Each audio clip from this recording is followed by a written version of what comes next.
America and to the republic for which it stands, one nation, under God, indivisible, with liberty and justice for all. All right, public comment. Nobody has approached either of us, so we will go on to the minutes from the June 18th meeting. What are your wishes? They were in the packet.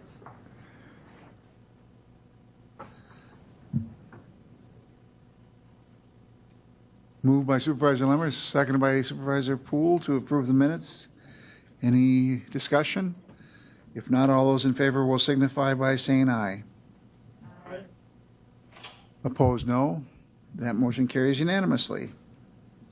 Next, we'll move on to policy and discussion of potential committee determination, discussion of the 2025 annual budget development and policy recommendations from the committee regarding review of mandatory discretionary program document and discussion of rates and fees.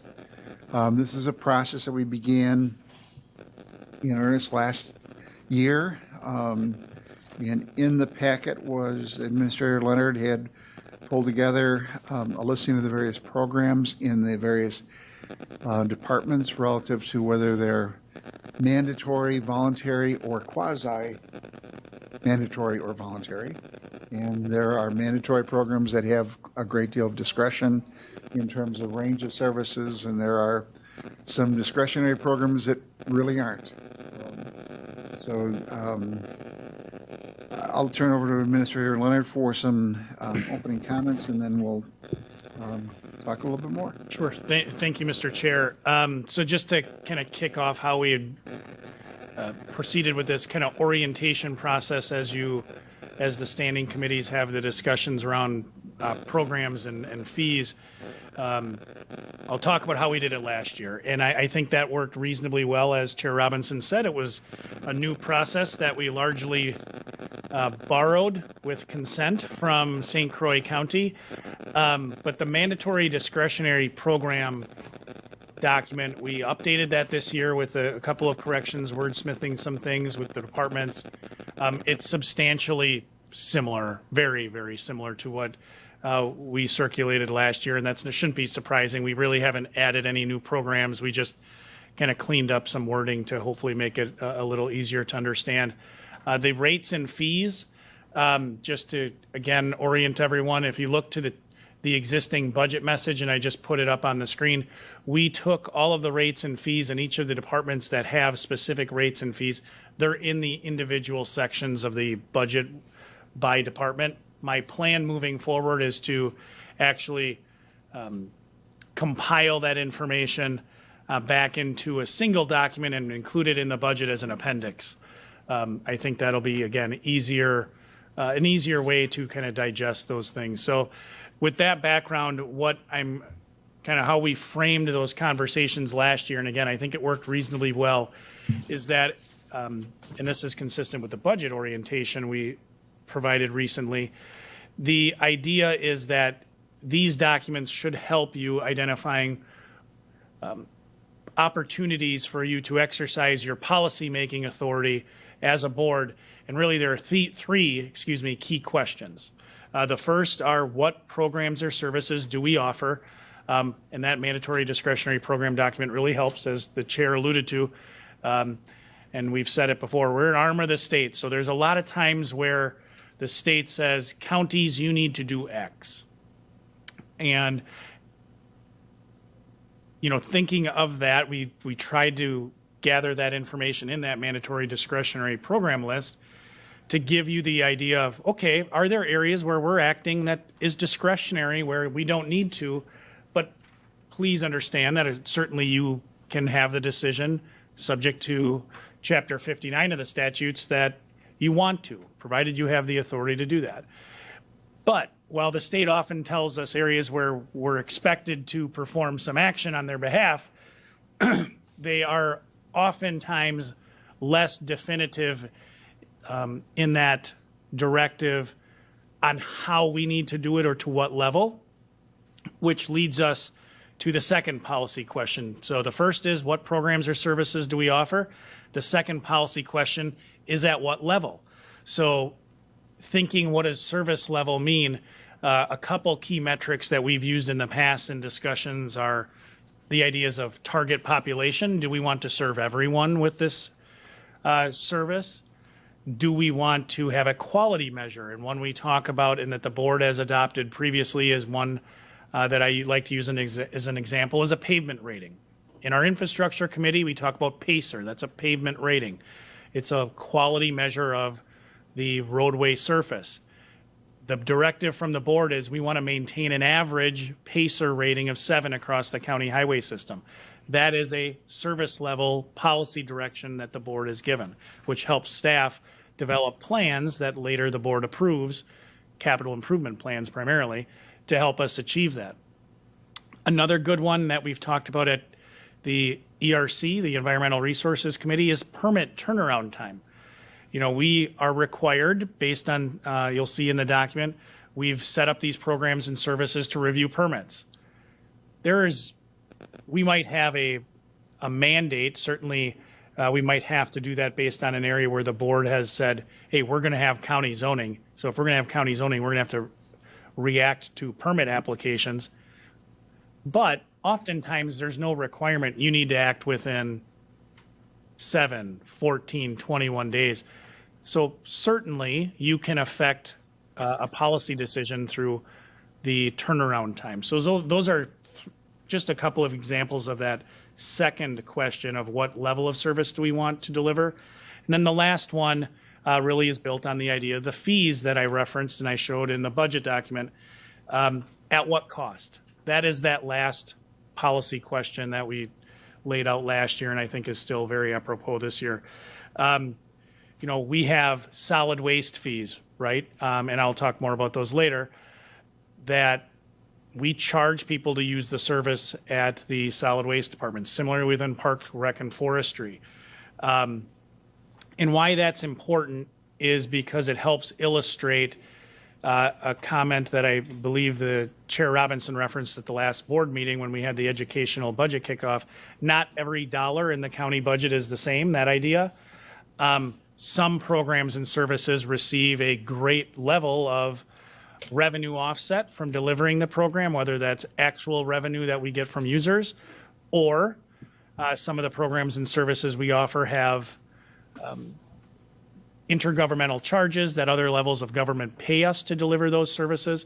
The highway department's a great example of that, or social services. If you look at the social services annual budget, you're looking in that ballpark $20 million budget, but about a third of that, only about a third of that is tax levy.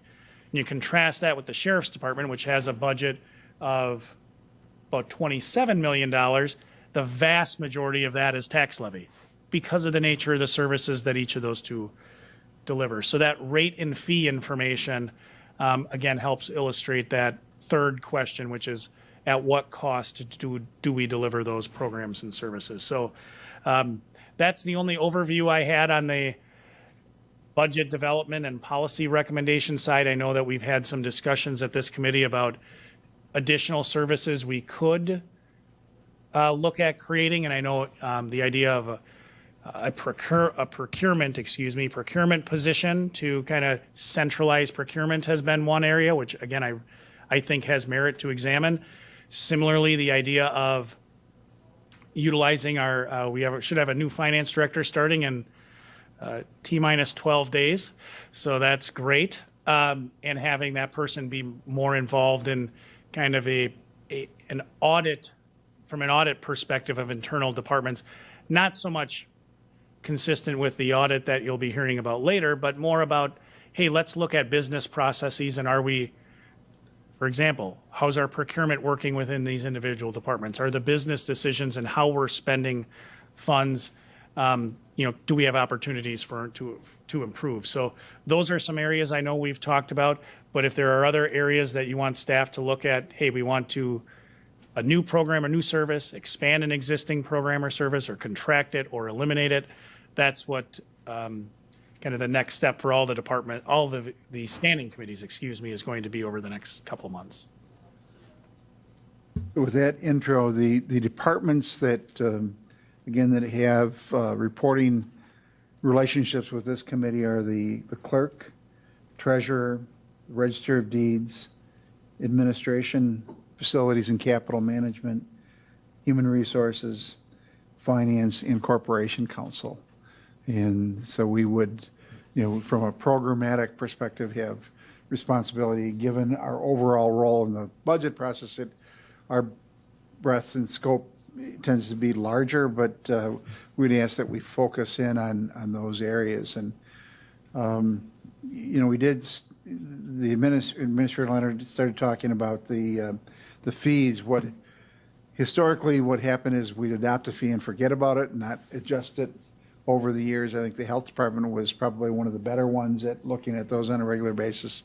And so they weren't keeping up with inflation, certainly as a percent of cost. And it is an opportunity for us to capture some of those costs that directly are associated with the provision of a service. So I would ask that you think about that. But I did want to pick up on his comment relative to the procurement process. I think Supervisor Marshall has raised the issue of potentially evaluating a procurement officer. The question would be whether a centralized procurement process would be beneficial to the county versus the currently decentralized process. And we did go through and update our procurement ordinance, I think 3 years ago now. But that doesn't change the dynamics of who's in charge and how we're going about collecting proposals or requests for qualifications or whatever process we go through. So, and I believe that the laws changed relative to the property transfer fee. Did they not? I'm trying to remember the legislation. I remember I made a note and I didn't have a chance to check on it, where the fee will go down, but the county's rate will go up. So we will see some, those are factors beyond the control of the county that will impact us positively in terms of what we will be able to retain in terms of revenue for the county based upon action by the state legislature. So I think the fee went from $3 to $2, but our percent went up from 20% to, was it 8%, a higher percent, so we'll get more money out of that when all said and done. So I'll open it up to, I don't know if you would like, we didn't ask the department heads all to come in here, but I think the mandatory versus discretionary program is pretty straightforward. If you have any questions or would like to have any discussion, and this will be an ongoing discussion throughout the budget process between now and really October at the committee level, where we're providing input to the administrator and ultimately to this committee itself relative to its priorities and what we want to do with the formation and the development of the budget. If I could just add to that, if there are programs or services you do want kind of a deeper dive in, just let us know and reach out to the chair and myself, and we will get the department heads some additional notice to allow them to do that if there are certain parts. I mean, pop quizzes are sometimes you get what you get, but we do have a number of people here that if you do have questions we can answer, but certainly if there's a specific area you want to dive into, looking at that mandatory discretionary program list and the departments that you have oversight over, please don't hesitate to reach out. I'll look into that fee issue. My recollection is kind of consistent with what I think Jerry was referencing. I thought that failed, or it, We just worked on it with information yesterday, that's why. I failed that. It did fail? yeah, I think it. Okay, We'll- it was there and it was on, it was off, it was on, it was off, and so I just made a note and didn't have a chance to check. So that is one of those things that could impact our budget going forward. So, And I will say there's a big one that is, I'll get to this later when we talk about the budget assumptions. The fee area is an area that Wisconsin Counties Association is very active on right now. I serve on a work group or a task force, depending on I don't know what our technical title is, but it's relative to court funding and the kind of inequitable sharing of revenue that has come in through court costs, and how the state has taken more of that despite the fact that the counties actually run the state courts. This building, Marathon County Circuit Court building, courthouse, the vast majority of the employees that operate the courts, apart from the judges and the district attorney prosecutors, they are county staff. So those things could change, and when we talk more about the budget assumptions, the revenue assumptions, I can get into that a little bit. But again, if there are programs or services you want us to evaluate and bring forward a proposal, please let us know. I'd look to Supervisor Reynolds and Supervisor Poole and see if you have any questions being new to this process and certain departments that you'd like to have us focus in on, or, identify, all members are welcome to suggest, but I'd look to you because it's new. I've looked it over, but still looking it over more. If you use the mic. Thank you, Chairman Robinson. Yeah, I'm still looking it over and looking it over more, trying to evaluate. There's some things that have come to my attention, but I'm not quite ready to make any suggestions yet. And again, this is an iterative process. Yeah, I'm the same as Supervisor Poole. And Supervisor Marshall, I don't know if you wanted to elaborate any on your thoughts on the procurement process. Thank you, Mr. Chair. I had just asked Administrator Leonard if he thought the consolidation would yield more in contracted services reductions to more than pay for the salaries and benefits of a coordinator. So would the consolidation result in, being able to consolidate into one contract versus, say, a contract with the Sheriff's Department, a contract with the DA's office? And I guess I'm looking forward if that evaluation would yield a better result.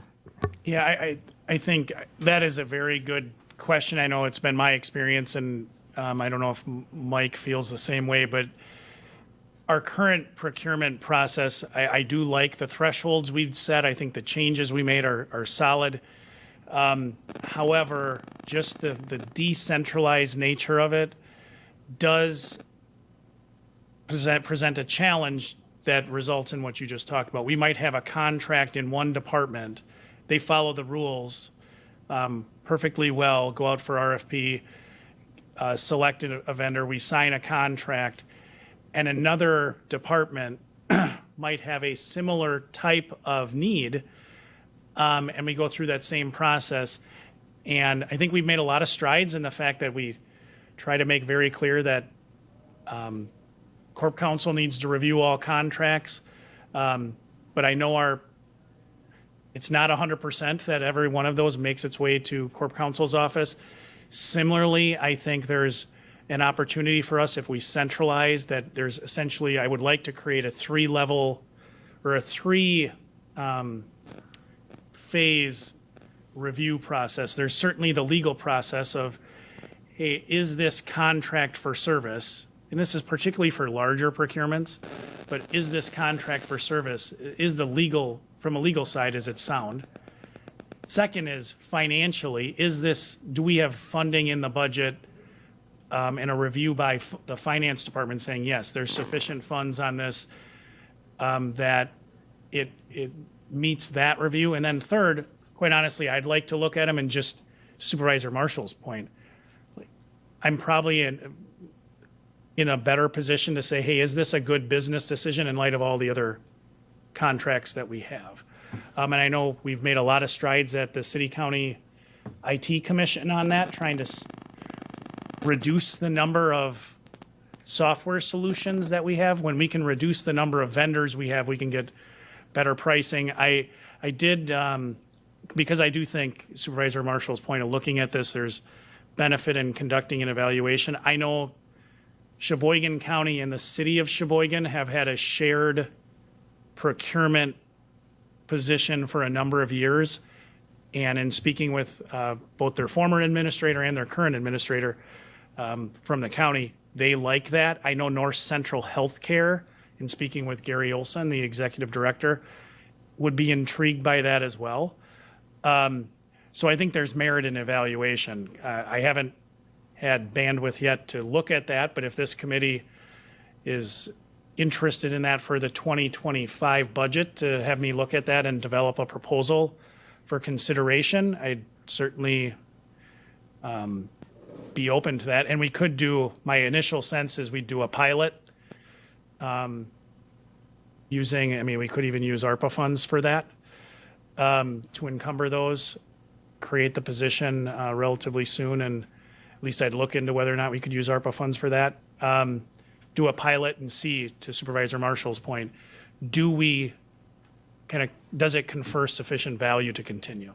I wouldn't see it to be a centralized procurement for all procurements, like the smaller ones, small discretionary purchases where you're not going to get a lot of value, but the larger contracts, I do think there's the potential for that. Supervisor Lemmer. Thank you, Mr. Chair. This is probably for the administrator. Is there a way to use some sort of AI or, maybe within Workday to do some of the procurement phase review like you had laid out? I don't know about through Workday, but certainly there are, for contracts particularly, we can route approval processes through, have the contract go to Corp Counsel and make sure you house the contract and categorize it and know where it is, and also set up the repeated reviews. I also know Workday has, for financial things, the process gets routed where, okay, an invoice is entered, it has to go to various places for approval. So I'm sure there's a way to use some form of AI or process management software tool to do that. I thought that Workday had some required routing associated with it where we actually had more control and we could follow policies and procedures. Did that ever get fully implemented? Certainly, I'll tell you, I approve a lot of things through Workday that I never saw before. But I don't know specifically on the procurement side if there's a way to do kind of what you're talking about. I know there are tools to do that. I know North Central has relatively recently implemented a contract review software that it goes through that same sort of approval process, and they've implemented, whether it's through that software tool or just through their processes, where they do have the 3-level review I just referenced: legal, finance, and the executive director. Our ordinance doesn't require that, our procurement ordinance right now. So I do think if we went down this centralization path, we'd need to take a look at that. And Laserfiche can do some of that stuff in terms of, that's another software we have that can, I think, do some of that. We just need to figure out what the best tool to use to do that is.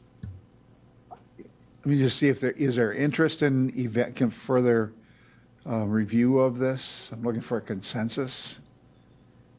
We don't have is it something that I'm seeing several heads nod yes?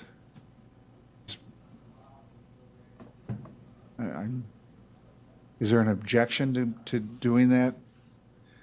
Then why don't we, Lance, if you could take a look at that and do the evaluation consistent with Super Marshall's and Supervisor Lemmer's comments, and we can look at what the opportunities are to use systematic reviews or system reviews and cost benefits.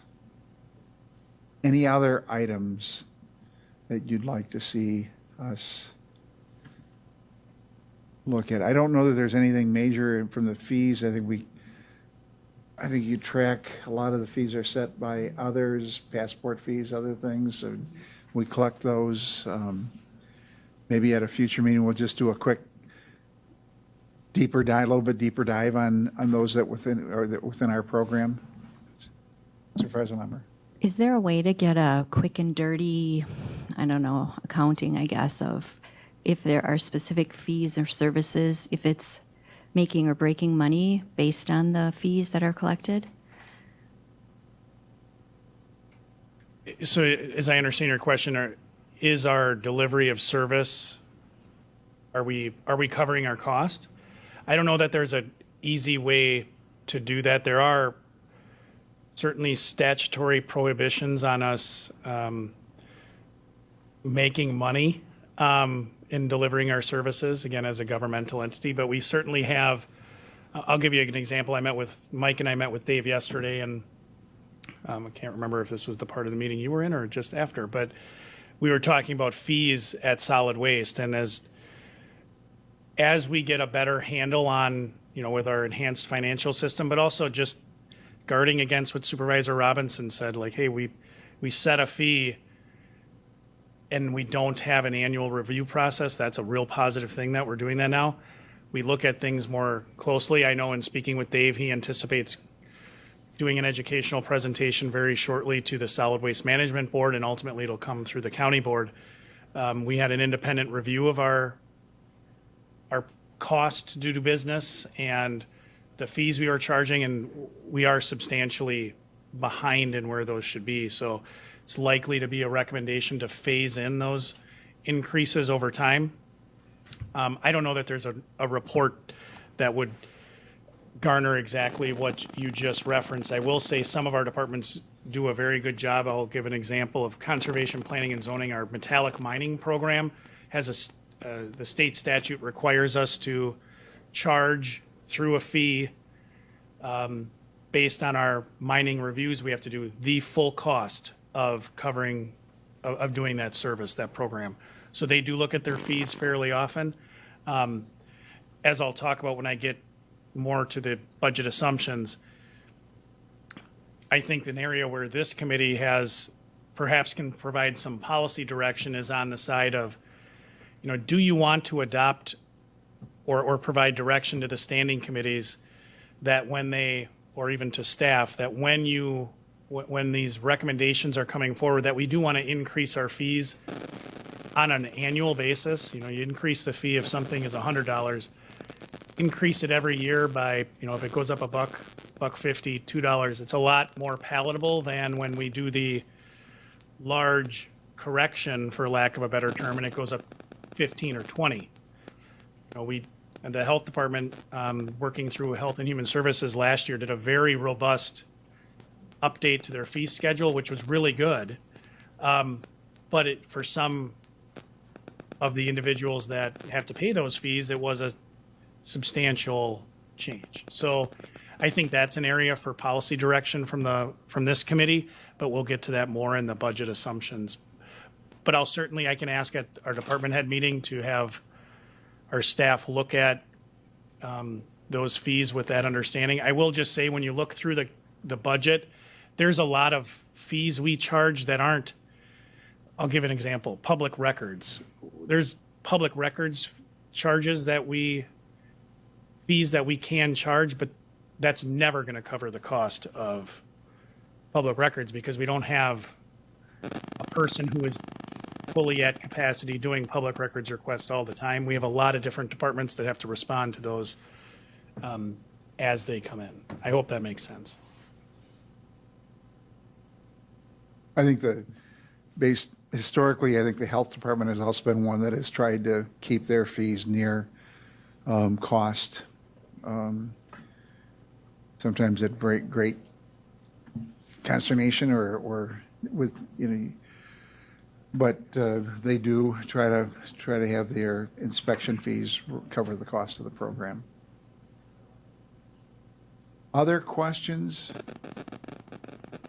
All right, so what I pulled out of that was we wanted to review additionally procurement processes and options, and then the fee review at a future meeting.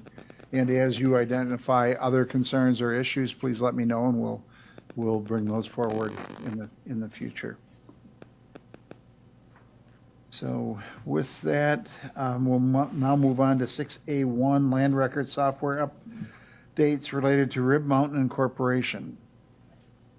So I can kick that off, Mr. Chair. Yeah, notice the invoice did say for Rib Mountain annexation. Does that mean it's now part of the city of Wausau? Just inquiring, just, Yeah, that was an invoice generated by the vendor.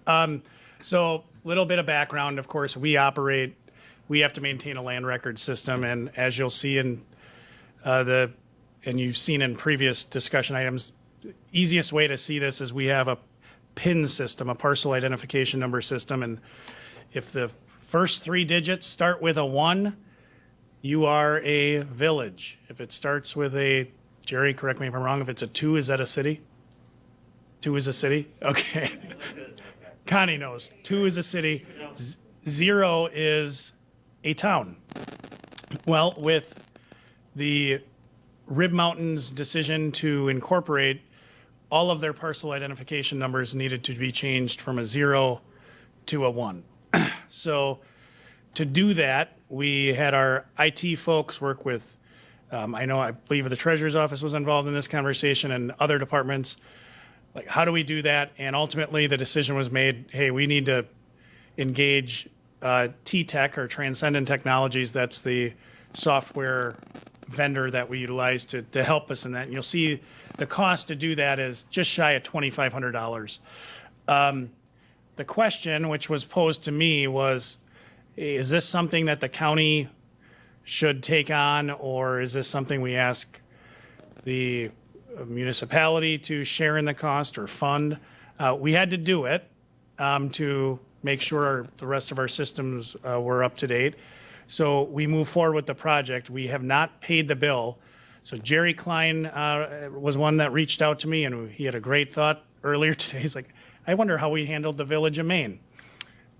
Great thought. Reached out, and what did we find? Well, the Village of Maine incorporated just before we went to this software, so it was a county staff homegrown system, so county homegrown staff did the work.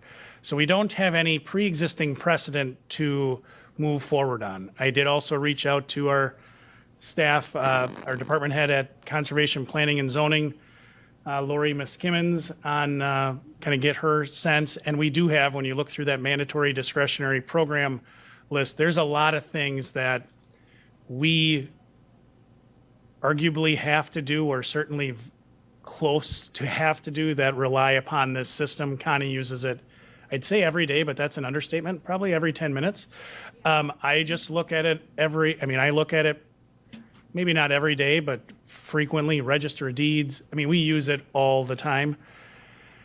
That said, I did think it was something, I want to make sure we're not operating out of school here. It's $2,500. I easily have I have a special projects bucket for this sort of exact thing. But with the potential that, I don't know if other municipalities are looking to, whatever other towns would look to incorporate.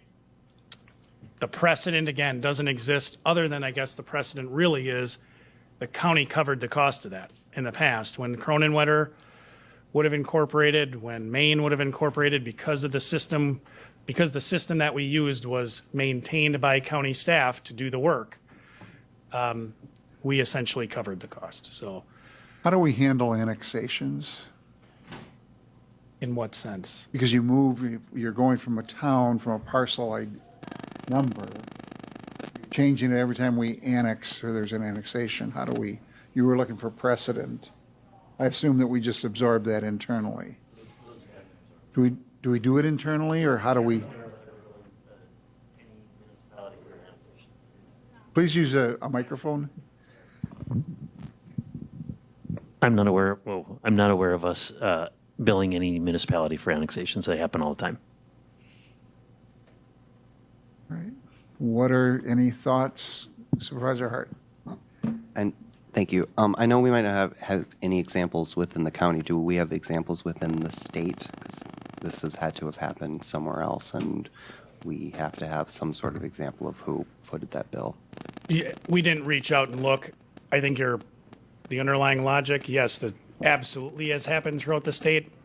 My sense is a lot of counties have moved from doing it internally themselves to these various vendors. I'll defer rather to Jerry and Connie. I think there's just a couple of primary vendors. T-Tech is one. There's 3. So I don't know what the precedent is, but you'll see again here. I mean, it's $2,500 if you want to adopt a policy where we provide notice to municipalities that should they incorporate, there's an expectation that they fund that. We certainly could look at that. I don't know what legal authority we would have at all. Connie, if you have anything to add. Well, I know that a lot of the other counties, they do it differently. It depends on their system and it depends on how they're billed. So if it's like you said, internally, so now Rib Mountain went to a village. There's no say that any other town wouldn't want to do that. We just have to set a policy or procedure how we're going to handle it, only because I know what happened with Maine. Now we have Rib Mountain. There's nothing to say that another one will come and say, well, you did it this way, then I shouldn't have to pay for it either. I guess we just have to set something. Like I said, going into even other counties, I contacted Dane County, and they actually absorbed it because they had it internally like we did in the past.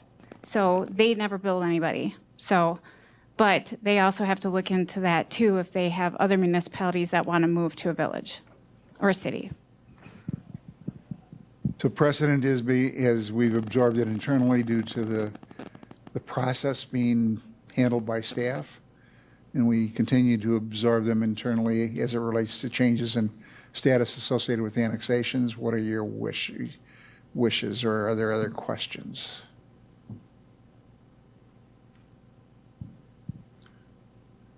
Supervisor Chair Poole. Robinson, I would move to just have us absorb it internally. To direct the administrator to come up with the appropriate funding source for I think the motion would be to direct the administration to come up with the appropriate funding for this service. Would that be, I'm looking at Mike. Yep, that sounds good. Yeah. I'm comfortable with that if that's the intent of the mover. All right. Is there a second? Seconded by Supervisor Lemmer. Any discussion? If not, all those in favor will signify by saying aye. Aye. Opposed, no. That motion carries.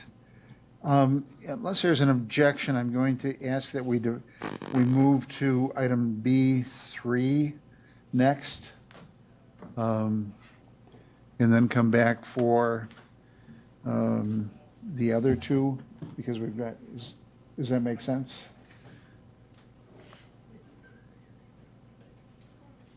Because part of the discussion may actually, well, on the budget, but is there an objection to doing that? So, yeah, go into the closed session. So if I could have someone read the motion under B3.